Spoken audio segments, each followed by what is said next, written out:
El Salvador ha dado un paso sin precedentes en su historia económica. Por primera vez en décadas, el país ha presentado un presupuesto completamente autofinanciado, sin necesidad de emitir nueva deuda. ¿Cómo ha pasado el país de estar a la cola de América a lograr este hito? ¿Será sostenible en el tiempo? Quédate hasta el final, porque hoy te contaremos la historia detrás del logro financiero que ha sorprendido al mundo.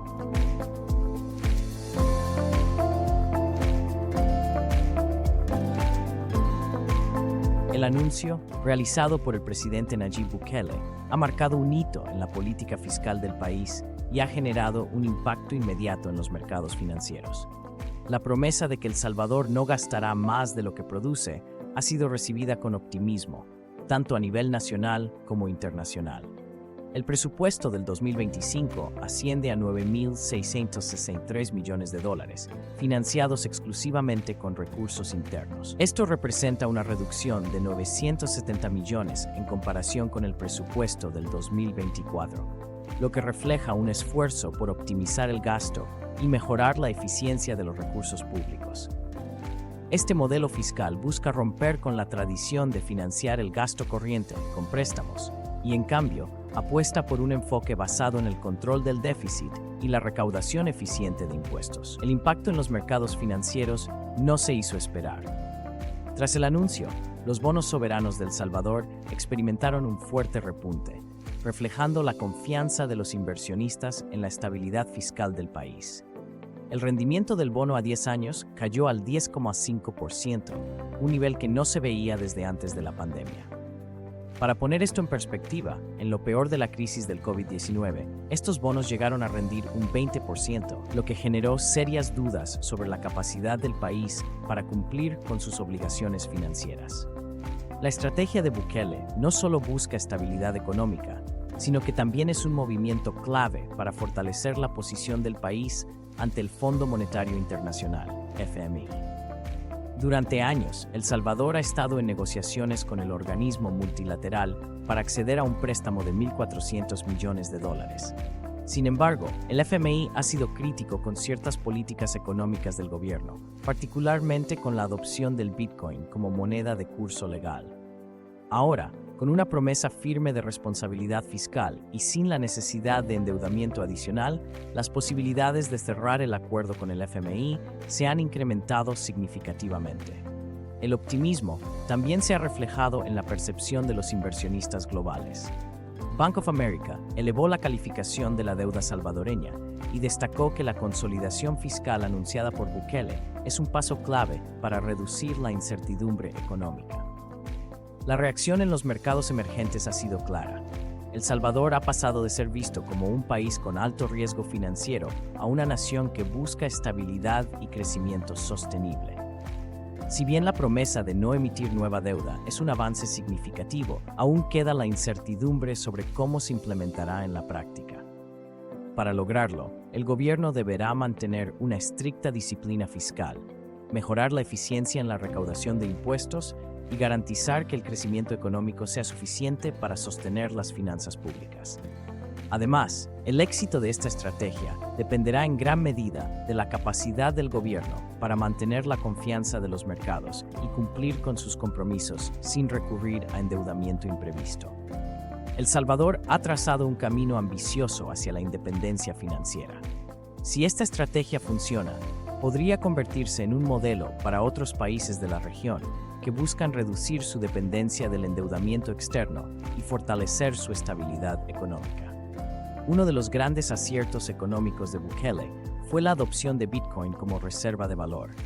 Desde que empezaran a comprar esta criptomoneda en 2021, se estima que esta ha revalorizado su precio un 142%, generando ganancias no realizadas de más de $260 millones. Sin embargo, el experimento del Bitcoin en El Salvador ha llegado a su fin como moneda de curso legal. Después de más de 3 años desde su implementación en 2021, el gobierno de Nayib Bukele ha cedido ante las presiones del Fondo Monetario Internacional y ha aprobado una reforma que elimina la obligatoriedad de su uso en el país.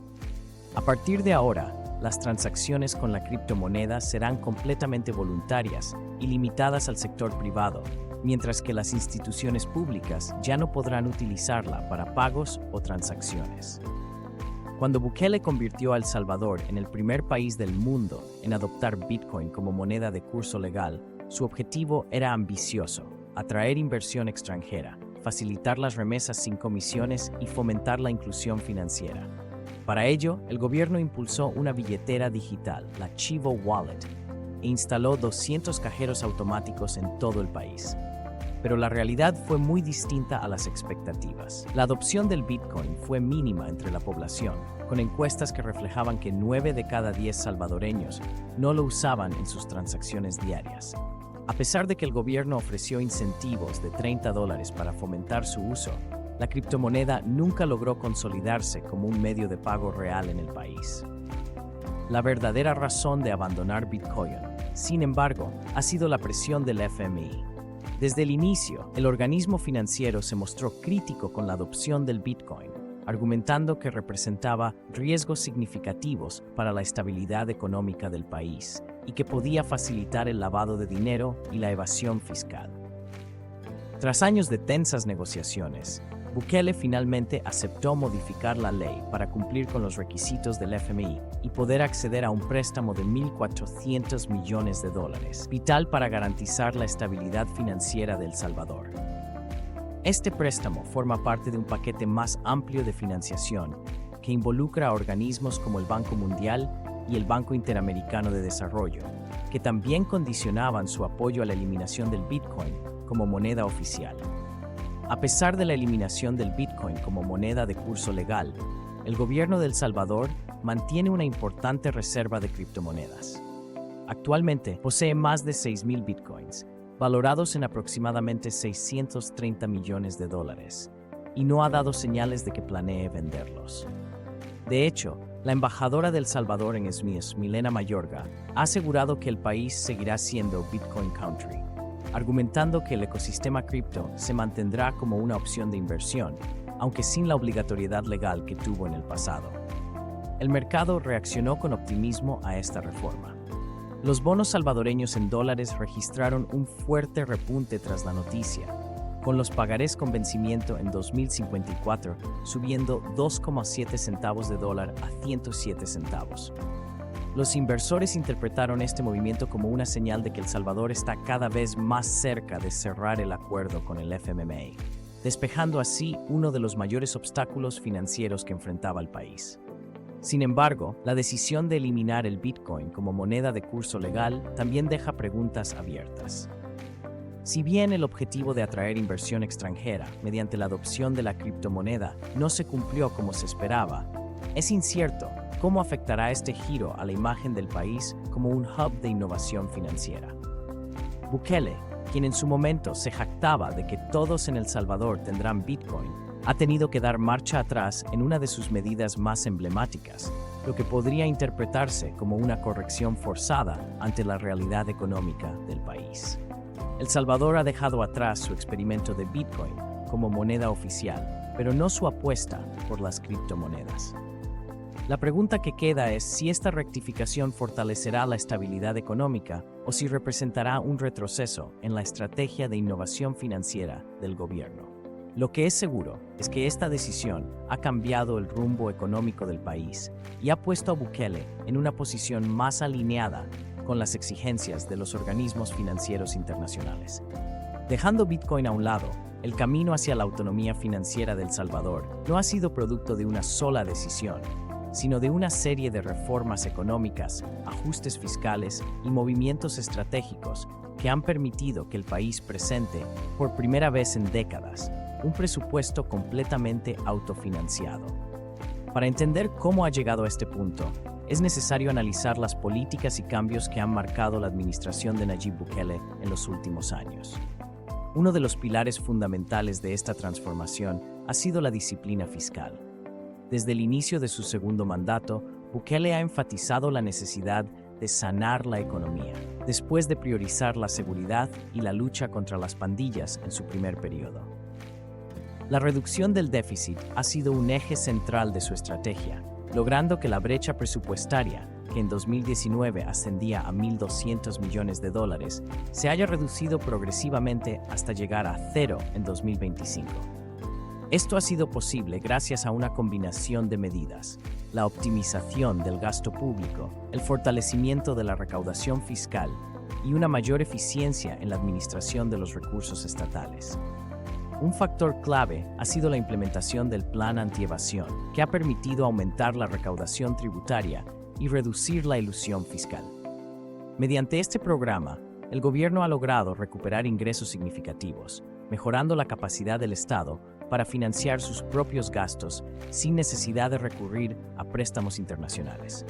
Además, la transparencia en el manejo de los fondos públicos ha sido un argumento central del discurso oficialista, asegurando que los impuestos recaudados se están invirtiendo de manera eficiente en áreas clave como salud, educación y seguridad.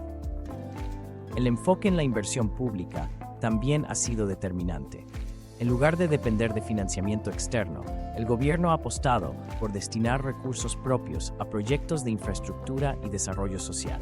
Para 2025, se ha proyectado una inversión de $1.700 millones en programas de infraestructura y crecimiento económico, lo que se espera que tenga un efecto catalizador en la inversión privada. Esta estrategia busca no solo reducir la dependencia del crédito internacional, sino también estimular la economía local y generar empleos a partir de proyectos estatales. Otro elemento que ha permitido la consolidación fiscal ha sido la reestructuración de la deuda pública. En 2020, la deuda de El Salvador superaba el 90% del PIB, lo que ponía en riesgo la estabilidad financiera del país. Sin embargo, con un enfoque de consolidación y crecimiento del PIB, la relación deuda-PIB se ha reducido hasta un 70%. Esto ha sido posible en parte por una política de pago responsable de los compromisos adquiridos y una renegociación de algunas obligaciones financieras, lo que ha permitido mejorar la percepción del país en los mercados internacionales. La estabilidad macroeconómica que ha resultado de estas medidas ha generado confianza entre los inversionistas y organismos multilaterales. La mejora en los indicadores económicos ha permitido que El Salvador tenga un mayor margen de maniobra en sus negociaciones con el FMI, lo que a su vez ha facilitado la obtención de financiamiento en condiciones más favorables. Si bien el país ha tenido que hacer concesiones, estas decisiones han contribuido a generar un entorno más estable y predecible para los mercados. En definitiva, la autonomía financiera de El Salvador no ha sido producto de un solo evento, sino de una serie de reformas estructurales que han transformado la manera en que el país maneja sus recursos. La combinación de disciplina fiscal, aumento en la recaudación, inversión estratégica y control de la deuda ha permitido que el gobierno presente un presupuesto equilibrado sin necesidad de emitir nueva deuda. La gran pregunta que queda es si esta estabilidad será sostenible en el tiempo o si, eventualmente, el país tendrá que volver a recurrir a financiamiento externo para mantener su crecimiento y desarrollo.